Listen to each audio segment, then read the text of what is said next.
Let's see if I can do this. You're not going to believe it. The camera is propped up on Shakespeare books. It is the best use I've ever had for Shakespeare. Don't tell Christine. Anyways, let's get started on this. The first one I want you to start with is if you look, if this is 50 degrees and these two lines are parallel, we know this same arc over here has to also be 50 degrees. So A has to equal 50. Two other quick ones, right? You know that this right here is a diameter. And because of that, any angle that goes to it like this, right? It has an intercepting arc. So this is inscribed. The intercepting arc is 180. That means this has to be 90. So C is 90, just as K is 90 for the same reason. So C and K are both 90. These I'm going to write on there just because we're going to have to play some angle game in a little bit here. If this is 50 degrees, E is an inscribed angle, right? The arc in degrees that it intersects, or intercepts, however you want to say it, it has to be half of that. So this is going to be 25. The same is true for F, because it intercepts A, which is 50 degrees, so F has to be 25. So E is 25, F is 25.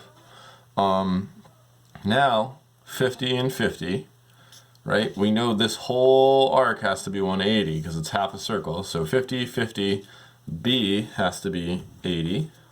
So we've got that. Now it's time to deal with the other parts here. Well, 25 plus 90 is 115. So 180 minus 115. Oh gosh, I'm having trouble doing math. I'm on vacation, I feel like. So that's going to be 65. And you guys, if I make any mistakes, I apologize greatly. Let's see what else I can do. Because now it gets a little bit more difficult. So that's got to be 112. Here's a trick that we probably have forgotten. Because this point has two tangent lines coming from it, we know this is an isosceles triangle. Right? And because of that, I know this angle right here and this angle right here have to be identical. And the reason, again, I know that is if this is tangent here and this is tangent here, we know that this point has to be equidistant from both those points of tangency, which makes this an isosceles triangle. And so that means I can go 180 minus 112, and that is going to be 68. Right, 68, yeah, good, I did math right. And I gotta divide that by 2 because there's two angles those degrees need to go to. So that's 34. So now, if those are 34, well, I should now be able to get some more things. So if I know that this is a tangent line, I mean, this is a diameter, and this is a tangent line, so these have to meet at 90. So 90 minus 34 will get me